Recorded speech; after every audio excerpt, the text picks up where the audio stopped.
to Tycoons of Small Biz, a podcast where small business owners are celebrated as the backbone of the American economy.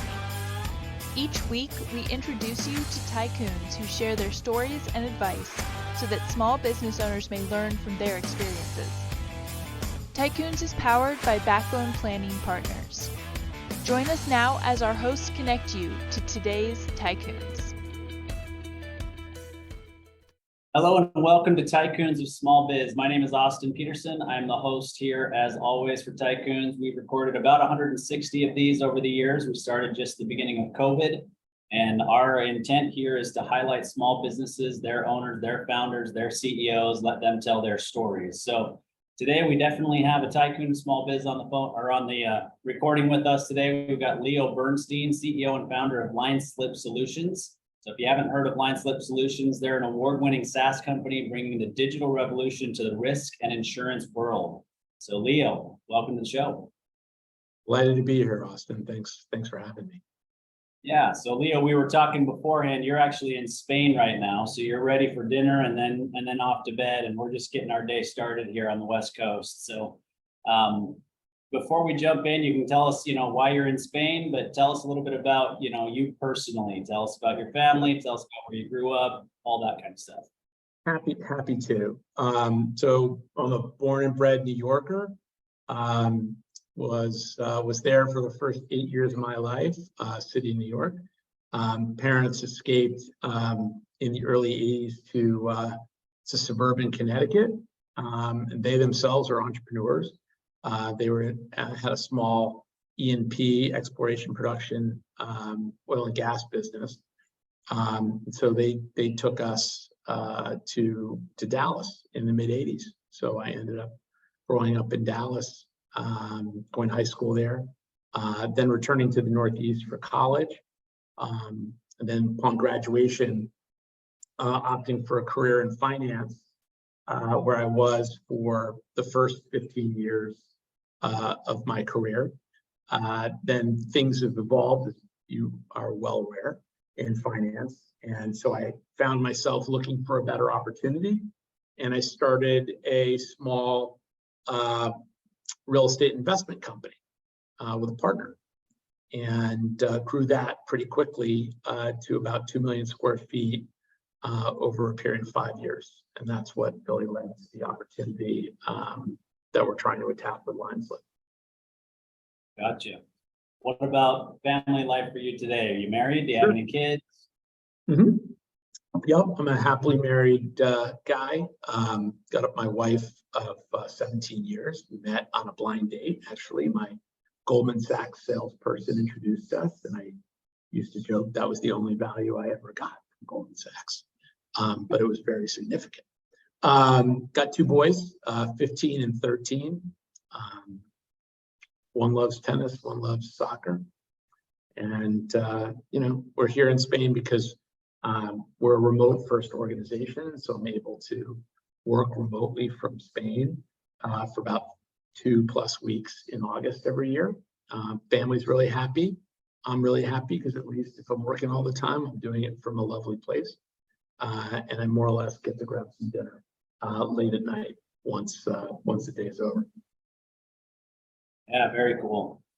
Yeah, so yesterday actually was my 25th wedding anniversary. So congratulations to you. And that was a big one for us.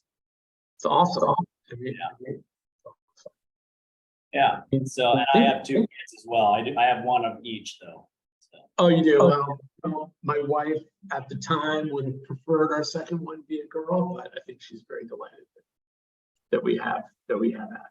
So we're very fortunate. Really, I consider myself blessed. I've got a lot of agency in my life, even if at this point I don't have much choice but to move forward, which I'm really excited about with what we're doing at LineSlip. But it does offer a whole bunch of flexibility, as I'm sure you can appreciate with your own choices, being able to accommodate the requirements of teenagers. It's pretty fantastic. I'm basically able to go to all their games and attend all their school events. So It's a massive benefit. Yeah, no doubt about it. It's one of those things. So my oldest actually just got married in May, and he got married fairly young. He's graduated college, but he just barely turned 23 in March and got married in May. Got a good head on his shoulders. He's ready for it. So I'm not concerned about that. Everything's good there, but it's one of those where you look back and you think, gosh, it was just yesterday that World Series after the towers came down in New York with New York and Arizona Diamondbacks, he was sitting on my lap for that World Series as a 1.5-year-old kid. And I'm thinking that feels like yesterday to me. And here he is as a married man and, college graduate about to go into his master's program. And it reminds you how quickly it goes. But he doesn't necessarily need to start a family right away. So, yeah. Right. I mean, it's, I think the challenge for me, at least, I probably wasn't as mature as your son at age 23. I'm pretty confident I was, even though I don't know it. I was not prepared for that sort of commitment in any way, shape, or form. I had to get the kinks out. I spent much of my 20s kind of working on myself, as a lot of my friends would attest, and certainly maybe women that I dated. But that's the whole beauty of this life thing, is that you have all these experiences and hopefully have an opportunity to reflect on them. Certainly, I think it prepared me for running my own business and feeling confident enough to be able to do that, even though there was a lot of unknown, right? Because I didn't know anything about insurance, certainly didn't know anything about growing an operating business, having been a finance person. So, but you figure it out. And, I think that for me helped tremendously, was a period of reflection in my early 30s, to really help me identify what are things that I was doing that were wrong, but weren't conducive to relationships, to growth, personal growth, to successful ventures. So, yeah.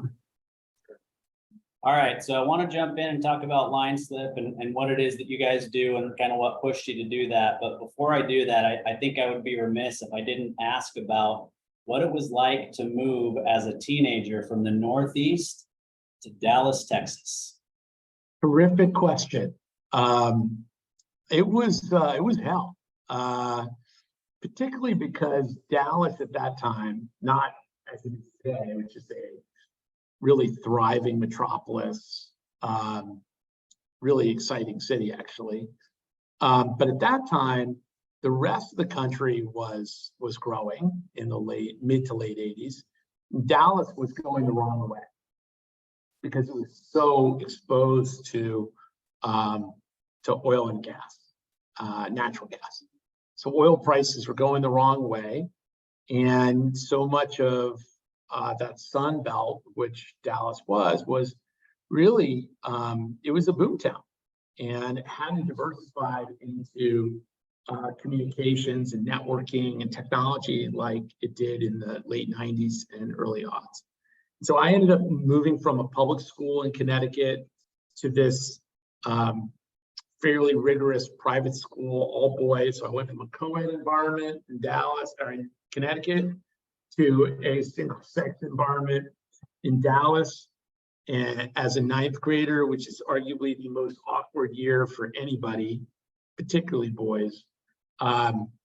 It was pretty tough. But I would say the reason why I think it's such a terrific question is that I reflect back on that period of my life where I was getting crushed at school. I'd gone from being pretty much a straight-A student to my first quarter getting 2 B's, 2 C's, and 2 D's. My kids have heard the story 1,000 times. And I honestly, my world was rocked. But that was really important, right? Here I was struggling. I had to figure out a way. I ended up being a pretty good student. And all of that a function of making adjustments.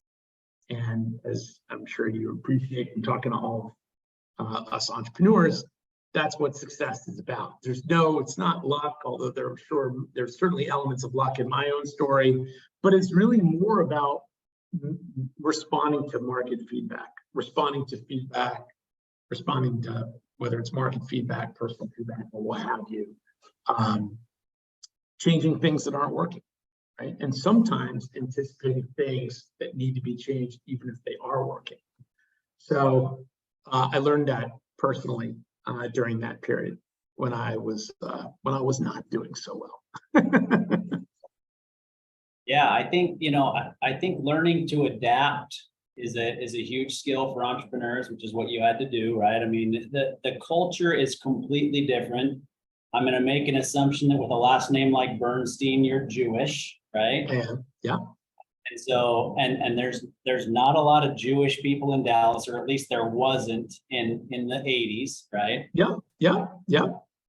And well, then there were some, but it was a small minority, certainly within the Episcopal school that I attended, for sure. You're absolutely right. Didn't mean to cut you off, Austin. Sorry about that. Yeah, no worries. So it's just, learning to adapt and being around different people with different viewpoints, looking at things differently, understanding that learning environments are different in certain areas. I mean, there's so many lessons that I'm sure you took from that period of your life that make you who you are today as an entrepreneur. Absolutely. And in fact, I would say that going from that initial shock of showing up in Dallas at this all-boys school, wearing my gray flannel Bermudas, and going through all of the hazing that I had to endure, to calling many of those guys some of my closest friends many years later, or even by the end of senior year, was really a metamorphosis for me. Not just personally, but just recognizing how important it is to grow and evolve.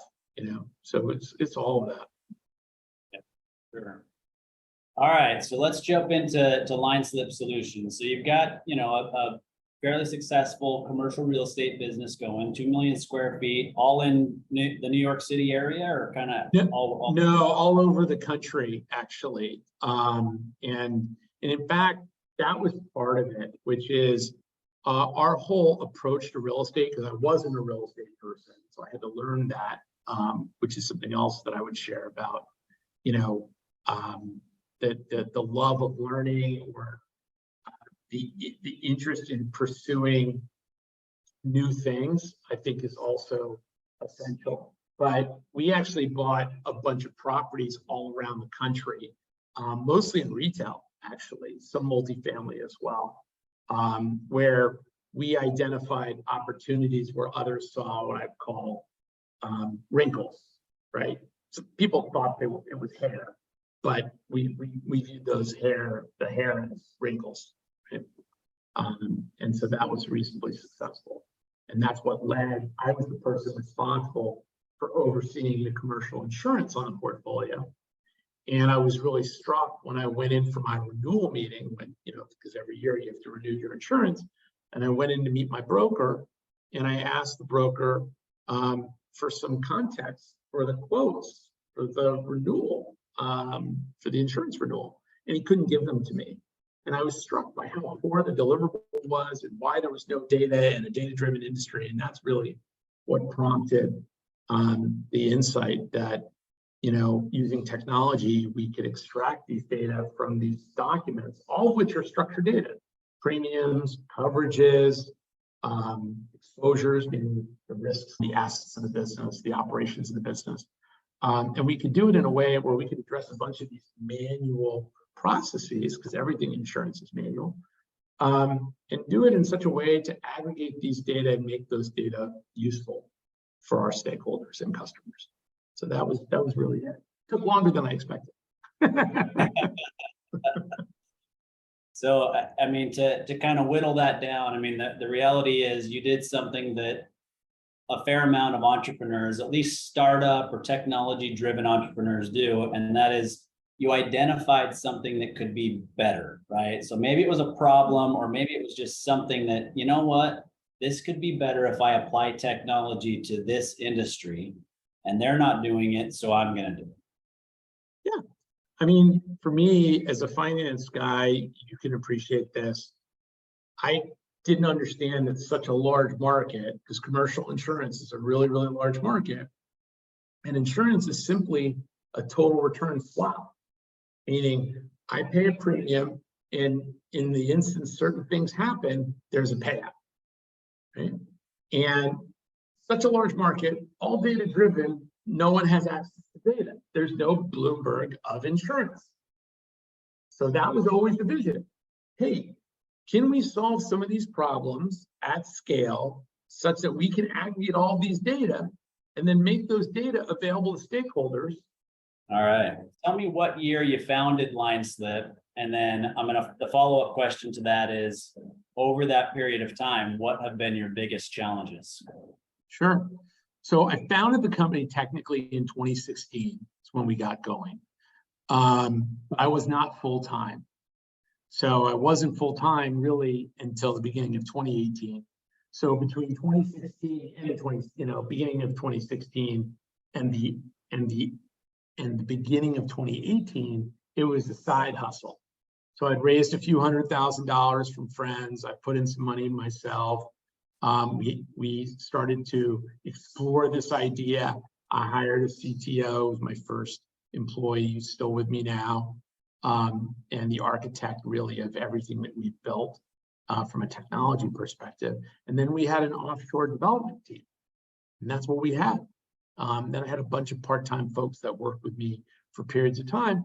And I basically came to the conclusion at the end of 2017 that if I didn't go full-time, meaning I left the real estate business and went 100% on the software company, that nothing was going to happen. We had no revenue, right? And so I made that decision. It ended up obviously being the right one. Although it was definitely not the safe one. I don't necessarily encourage people that are at peak expenses, dwindling savings, to choose the high risk, high return path.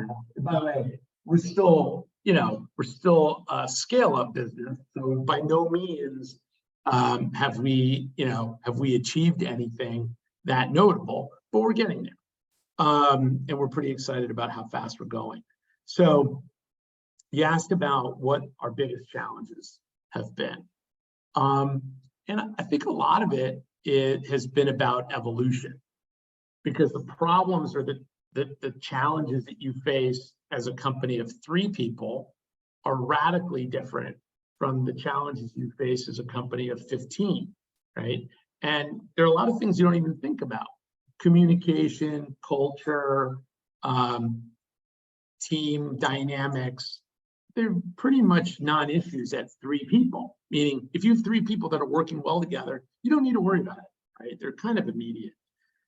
As you grow, the human thermodynamics, it grows exponentially, right? The challenges, all of us working together. And that was always the thing that really both surprised and awed me about entrepreneurism, about this whole endeavor, is about how you can get a group of people, you can align them around a vision, you can get them excited, and it's amazing what we could do. It's amazing what we've done. It's amazing where we're going.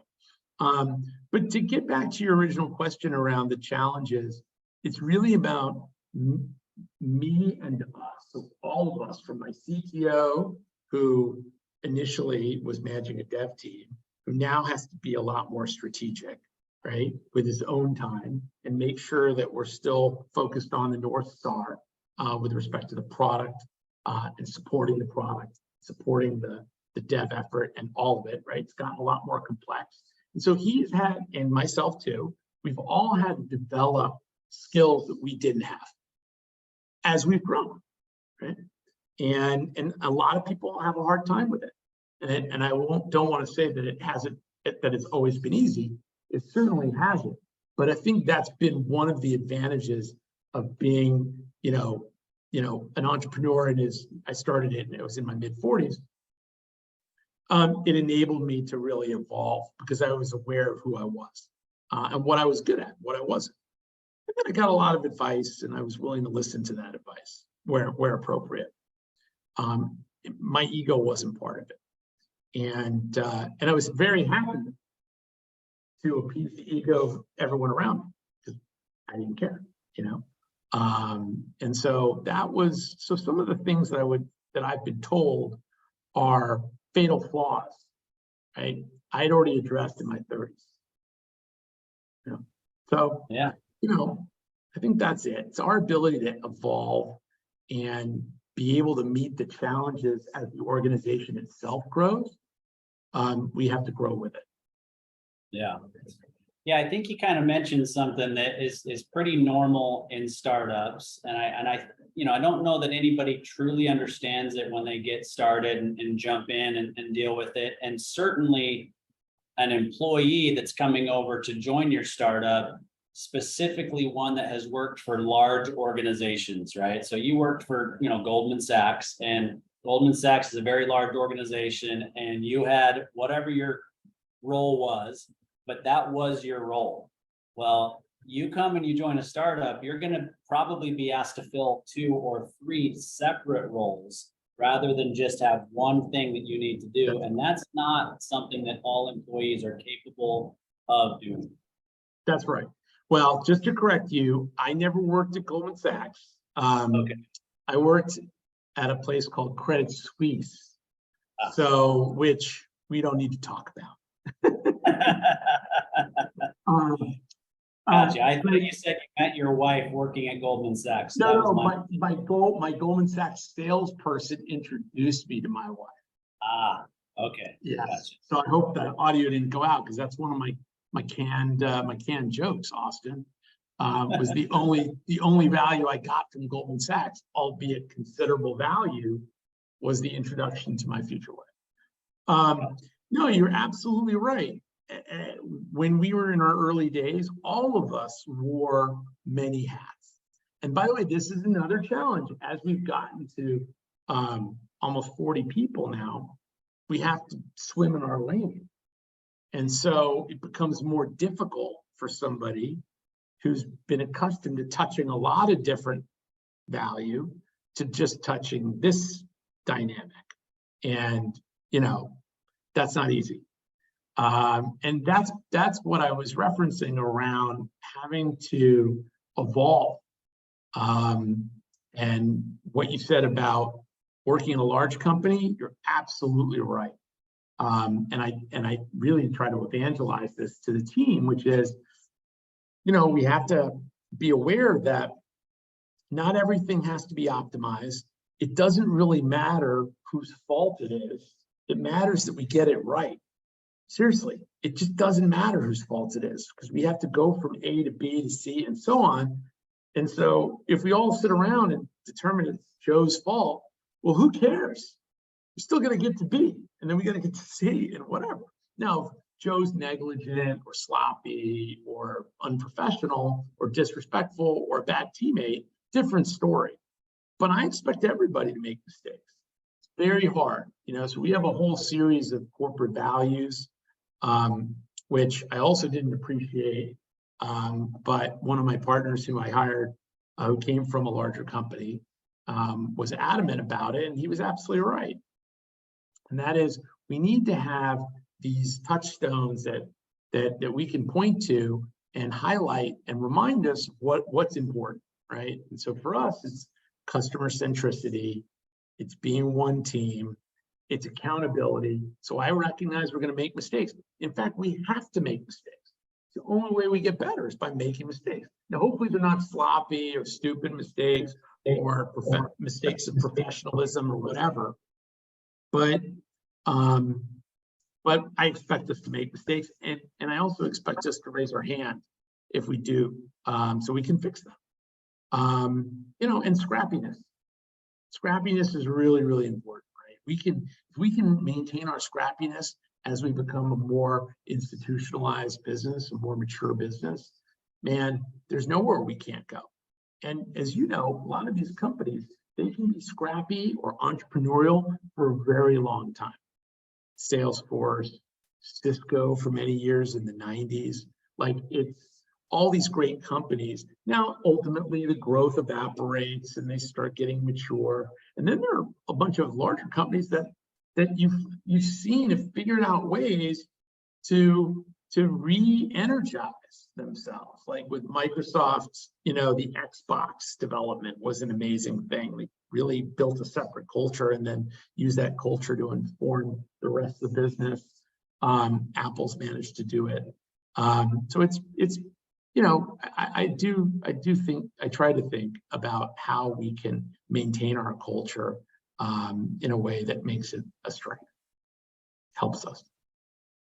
Yeah, it's interesting because we just saw both sides of that, right? In a startup, you need people that can wear multiple hats, but then as you scale, they have to be comfortable taking off some of those hats and then staying in their lane. And it's this evolution of companies as they grow, and some of those things are such that they actually cause a company to not ever scale to a certain level because they can't get out of their own way, whether it's the leader can't accept certain things or the employees can't accept certain things to get them to a certain level. And it's just interesting that, you talked about those things that people have to be willing to overcome. Yeah. I mean, I also think growth is a real, it's almost a drug, right? It's exciting, it's challenging. People really get unbelievably jazzed about growth. I mean, myself too. It's what keeps it really interesting. And I think for a lot of us, that opportunity to drive value is so important. And that's something from my own perspective that I would credit some of my leadership style to really investing agency in the team. And what I mean by that is enabling the team to drive value at every level. No micromanagement of any kind, right? We set goals. We agree as to what those goals are. It's obviously not entirely democratic, but the vision is the same and the goals should line up to the vision. And then I empower you to get us there. Steve Jobs made the comment of you hire great people and you expect them to tell you what to do, or some semblance of that. And we've really endeavored to do the same at LineSlip. And I think having that ability and the encouragement to drive value has I think made us a winning culture. Has really enabled people to find their place there, right? And then develop those people. That's the other beauty about growth, right? Is in order to grow and sustain growth, you need more people. And promoting from within and developing really good talent and highlighting to the team that we recognize talent, develop them, and we hope that they continue to assume more responsibility and get compensated for it. Yeah, no doubt about it. And, the other part of that you mentioned, right, enabling them or empowering them to go out and do things the way that they think it should be done, as long as they just stay, true to the vision. But you're telling them that it's okay to make mistakes. Right. And, employees need to hear that. They need to understand that, they're not going to lose their job, or there's not going to be a major reprimand, or, whatever the case is that they're scared of. They need to know that it's okay. Everybody makes mistakes. I, as the founder, make mistakes every single day in the vision of this company. I'm telling you that it's okay to make mistakes. I would rather you learn to make mistakes, know that it's okay, and then learn from those mistakes to make us all better going forward. It's easier said than done. People still fear making mistakes, even in a culture that, ideally really encourages them to take chances, right? And to be accountable. It's fine. It's not easy. All right, so let's talk about, 2018, you make that transition, you're going full time, you decide this is where I've got to go. We've got no revenue, we've added expenses, we've developed something. Now you got to actually go out and sell it, right? And right. What you talked about at the beginning is this is not even a problem that the insurance industry necessarily knew that they needed solved. And so how do you go about that, making sure that they understand, oh, this is something that we should be interested in. It is something that we should pay for. It's going to make us more efficient. Describe to us that process and how you got started with that. Yeah, so we had a bunch of false starts, Austin, when I was part-time, meaning we knew that we needed to solve some of these problems, but I realized pretty quickly from a beta that I had stood up, that it was the wrong problem to solve. And so right after I went full-time, and this is a serendipitous moment, I ran into somebody I knew through my real estate partner, who's a super successful private equity producer at a large broker. And I ran into him at our kids' soccer game. And he shared with me that a very large private equity fund wanted to aggregate all of their insurance data across 150 to 200 portfolio companies that they had in their portfolio.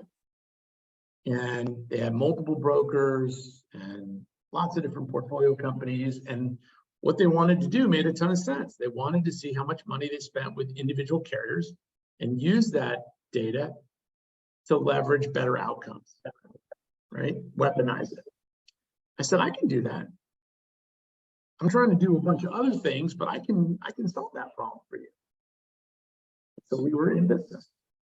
And it turned out, I didn't think it was going to be that strategic because I didn't think it was that big a market opportunity, but I needed revenue. This was an opportunity to generate some revenue. It turned out it was really strategic because for private equity funds, they'd never been able actually to use their scale to drive any better outcomes in insurance. They never bothered. For those who care, for those funds, the larger funds, the more strategic funds, the ones with shared services and what have you, they cared and they never were able to achieve that. So we were actually enabling this particular broker to do something very strategic.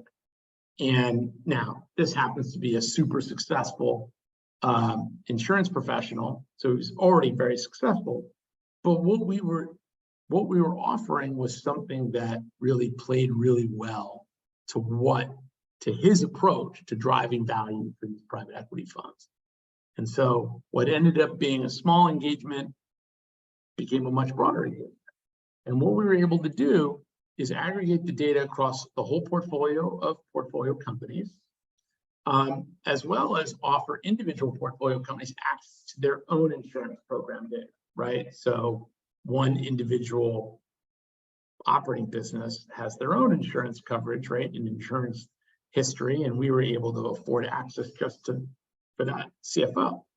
And so I had the insight at the end of 2019. I was like, well, hold on, if these middle market, right, 300 to billion-dollar sales businesses see value in organizing their insurance data where they have one insurance broker, what in a much larger, more complex business with much more complex insurance and multiple brokers see even more value? And the answer, of course, is yes. So now we have, call it 10% of the Fortune 500 on the LineSlip platform. And we have something called LineSlip Risk Manager, which we sell to large Fortune 1000 businesses that have multiple brokers and a lot of complexity. And LineSlip's able to organize their data for them. And you can see some of the logos on my website. So yeah, so it's pretty exciting. And we've partnered with the insurance brokers as a distribution channel. So we're empowering them by enabling them to drive value for their customers and ideally win business or retain business. But at the same time, we're looking to partner with those brokers because we see their clients as consumers of our offering. And we don't really care whether we go direct or whether we go through our broker partners. And actually, I prefer us to go through our broker partners, right? Because we ultimately want to enable the value. And we're only enabled by having professionals use our data, right? Because we're just a data provider. We're just a tool. Yeah.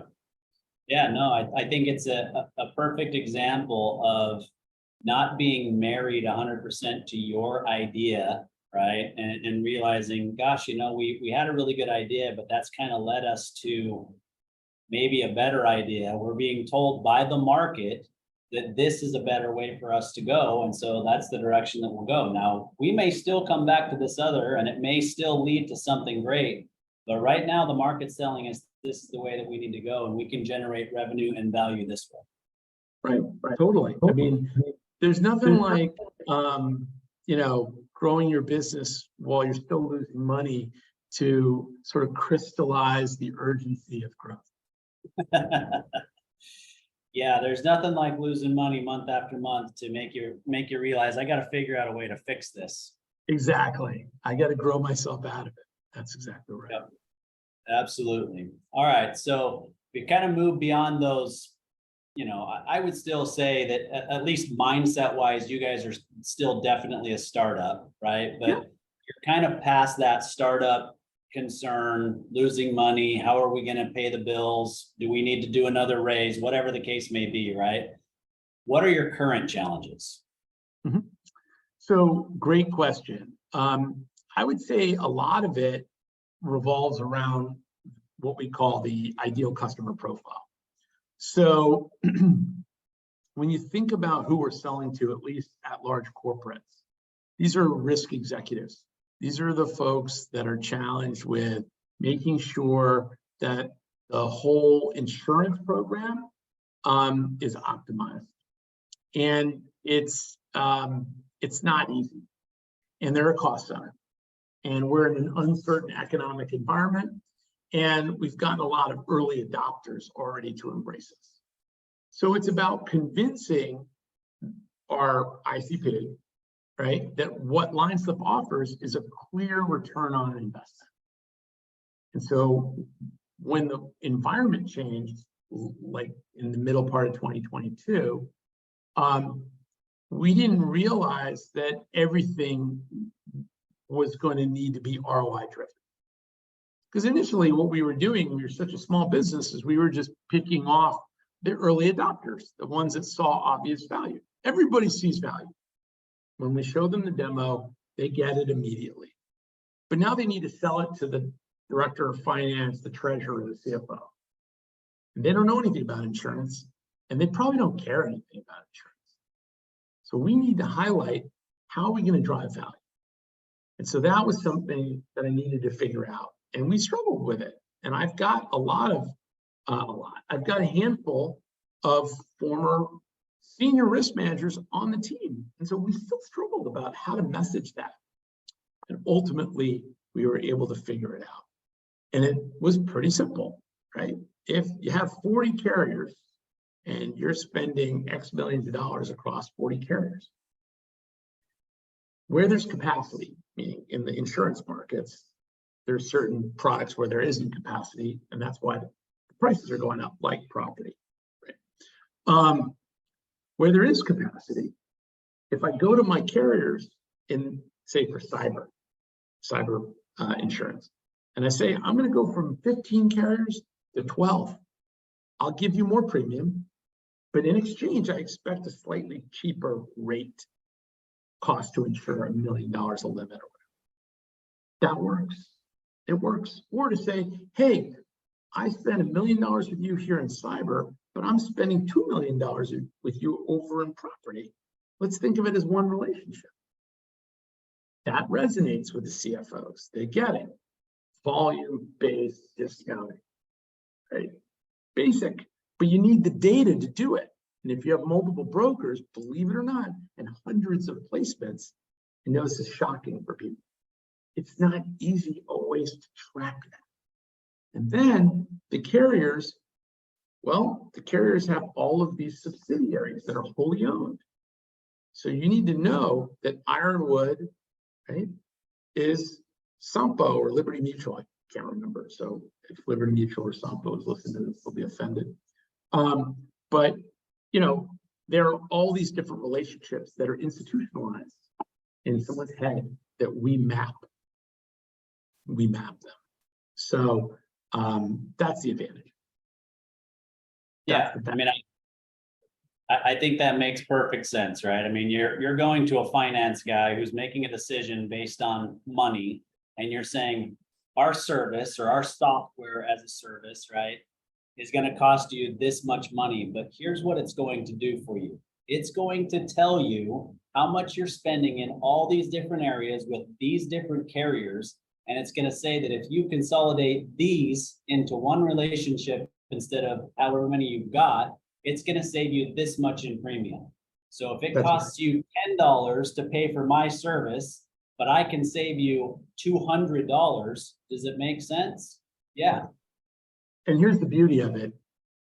These prospects of ours and our customers, they have risk programs in the hundreds of millions of dollars, right? Or 100 to 300 million, a billion. Our services generally cost anywhere from $30 to $60 to $70,000 annually. So you only need to save 1 or 2% to drive a tremendous ROI. Yep. And that's the argument we're making. Yep. It's compelling. You should, in my opinion, you should have salespeople lining up out the door to want to sell that for your company. The challenge is more around the cost center and around the fact that we've been a nice to have. So we have to elevate ourselves, and this speaks to your earlier question around what our core challenge is. We have to elevate ourselves from a nice to have to a need to have to a must have. Yeah. And I would guess, this is just, me thinking, but I would guess that a big challenge may also be getting FaceTime with the appropriate people at these organizations that benefit from what you do. That's right. Well, it is hard to do that, although we're able to do that increasingly through building awareness through marketing and pushing messaging and being really effective there. And my marketing team's been amazing. But it's also getting the attention of the economic buyer, right? And getting that person to care, because they oftentimes don't, because they don't understand, or they're not evaluated that way. They've just got a million other priorities that they're ranking higher. Yep, absolutely. All right, so now I've got the golden question. Question that everybody seems to talk about as an entrepreneur, and you even kind of mentioned some things at the beginning, and being able to go to your kids' games and all those kinds of things. And so everybody throws out this term work-life balance, right? And I don't know that it truly exists in reality, right? That there's a true balance. The reality is I have a business partner. I spend more time with my business partner than I spend with my wife. Right. I just talked about the fact that we've been married 25 years, but the reality is I spend more time with the people that I work with than I do with my family. So how do you find a balance that works for you, for yourself, for your life, for your family? What do you do? Yeah, it's a great question, and arguably maybe the most important one, because life's not a goal. So for me, it was really important to build a remote first organization because we began to really scale during COVID. I didn't really have a choice, but I was always inclined to build a remote first organization because when I started that real estate business, it was a truly remote, even though my partner and I had an office, I insisted on the flexibility of being able to work from anywhere. No paper, no requirement to be in a physical office if we didn't want to be. And so I saw the value in having, been a technology analyst, specifically around communications. I was keenly aware that we were at the point where we could really conduct business through cloud-hosted document storage and seamless, cloud-hosted applications. We really could actually get everything we needed done. The key was the willingness, and COVID really accelerated that, right? COVID made it okay to develop relationships over a Zoom or a Teams call, which is shocking. It's so antithetical to how human beings interact. It's okay once you know somebody, but it became okay even before you knew them. That's amazing. At this point, I've gotten together with everybody on the team. We had an offsite every year. We would physically get together absent the COVID year. But we really got to know people, and we have to be more intentional about it, right? But to get back to your original question, being a remote first organization facilitates that, because I can be responsive. So there are three kind of modes. The first mode is fully engaged. I'm working. I'm at my desk. I'm responding to Slack. I can jump on a Zoom or Teams or Slack, whatever, and we're collaborating. And we have meetings or whatever. The second one is, and that's the vast majority of the time, I took a few days off last week. I desperately needed it, but I'm still responsive. Now, I don't expect my team always to be that way, and I think it's really important to unplug, but I'm able to, work remotely. So my kid takes tennis lessons just outside Manhattan on a little island called Randall's Island, where all the sports fields are. And I'm able to go there with my cellular modem and work, no problem. But I'm present. But I'm able to go to his game, got my phone, but I'm present. And I think, candidly, being able to do that, and my kids probably take that for granted because they don't know anything else really, but that's been essential. And my wife and I really partner around that. She's got a very flexible, she's a PhD in public health and works for a think tank, grant-making organization here in the city. And so we're able to manage with each other's schedules flexibly, the flexibility to be present for the boys. And that's been really big, like just to be here in Spain for a couple of weeks and work remotely and not get this, I probably get the stink eye sometimes from my team, but I'm pretty sensitive to it. I think they recognize I'm still super engaged. So it's good. Yeah, I mean, I think the reality is all of us would say that everything we do is for our family anyway, right? I mean, that's the whole reason we set out to be successful in business, to make money, to build something, to whatever. It's for our family, but so many entrepreneurs along the way lose focus of that, right? And there's a super high divorce rate among entrepreneurs. There's super high, problems with kids that don't want anything to do with their parents, and all those sorts of things. And so it's something that I think we all need to be a little bit more sensitive to, and recognizing that that's what's most important. There are ways to still be successful. There are ways to still keep things in balance. We use technology when necessary. We put technology completely away when necessary, and we are present with our families and our kids and, all those sorts of things. And so it just comes down to, for me personally, I'm speaking for me, not putting words in your mouth. It comes down to what's most important and what am I willing to do to show what's most important to me in my life. Yeah, I mean, I think that's exactly right. I think that my kids probably don't think about it today, about that I'm actually I don't have to sacrifice to be there. I've just figured out a way to do both. Now, am I doing it as well as I would if I weren't at the game? Probably not, but that's okay. That's the cost of my time to the company. And I'm not willing to sacrifice that. Now, in exchange, I'm working all the time and this, that, and the other, but I don't complain about it. And I think the kids really appreciate that. And I think the best part about being an entrepreneur, I'll tell you, is that I'm able to model for the kids that we went from a whiteboard to a business. And that is the most important thing. This idea, which is, I think, a uniquely American idea, actually, which is getting lost in all of the debates here, culture debates and what have you, is that this is still the greatest place. And I couldn't have done this if I had grown up in Europe, because They just aren't set up to do this culturally, which, by the way, also makes them very attractive in their own way.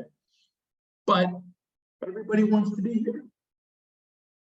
The United States, not Spain, right? Yeah. They want to be here because they see opportunity, boundless opportunity. Now, it comes with a cost.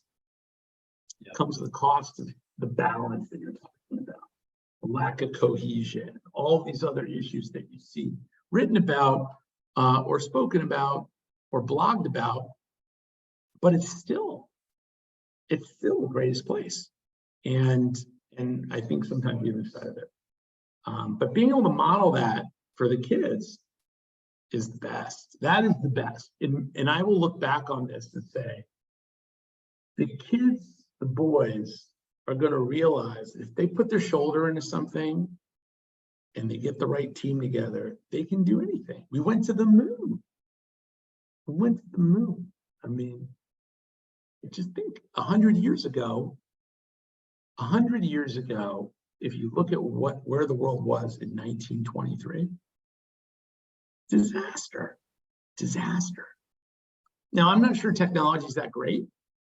It has all sorts of problems for our society. But this is one great thing, is it enables me to, to do both. Be an entrepreneur and be a husband, father, without the sense that I'm really making massive sacrifice one way or the other. Yep, no doubt about it. I agree with you 100% on the best opportunity to succeed in business and to build whatever it is that you want to build. It's in the United States. I think that there's it's hard to argue that. There's people pouring in. We have problems in our country, but there are people who are pouring in and others who want to come to America because of the opportunity that exists. Totally. The only people that want to leave America briefly are the people that are wealthy enough to live anywhere. Pretty much. Yeah. All right. So last question for you, and we'll wrap it and let you get on to your next meeting and then dinner. But where do you go from here? What does the next 2 to 5 years look like for LineSlip? Yeah, it's a great question. Well, look, we have a product roadmap that we're really excited about, that we think will enable us to drive increasing value for our customers, specifically brokers and corporate risk managers around the data, so that people really understand whether or not they've got the right insurance, right? And they're paying the right price for it, or what insurance people are buying. And by the way, we never want to replace the broker. The broker is the critical sort of the fulcrum of value, but we want to empower the broker with tools that today they don't have around market data, understanding the experience of other similar businesses, right? Now, harkens back to the original insight, which is, how come everything is bespoke in commercial insurance? Should that be the case? Of course not, because they're correlations. And if you have the data, you could appreciate the correlations. But without the data, you can't. So everything appears bespoke when it's not. Right? Two businesses that appear reasonably different might actually be very similar in terms of outcomes for insurance. But you wouldn't know that without the data. And so that's really where we're trying to go. Trying to help automate, make more productive, make more efficient, empower through technology our stakeholders and customers. And I think in the next 2 to 3 years, we're going to be getting to that point where, it's kind of like we've established, now it's just run the horse around the track. But we're not anywhere close to that yet. Well, still got some work ahead of you, but I believe you can get there. Leo, I really appreciate the time today, especially with you being on vacation or working remotely with your family and being in a completely different time zone. I've appreciated the interview and the time today. Oh, appreciate it, Austin. Appreciate the chance to come on your show. Yeah, you bet. All right. Well, we will look forward to following LineSlip over the future. Awesome. Thanks for the time again. Thanks for inviting me on the program. You bet. Thanks, Leo.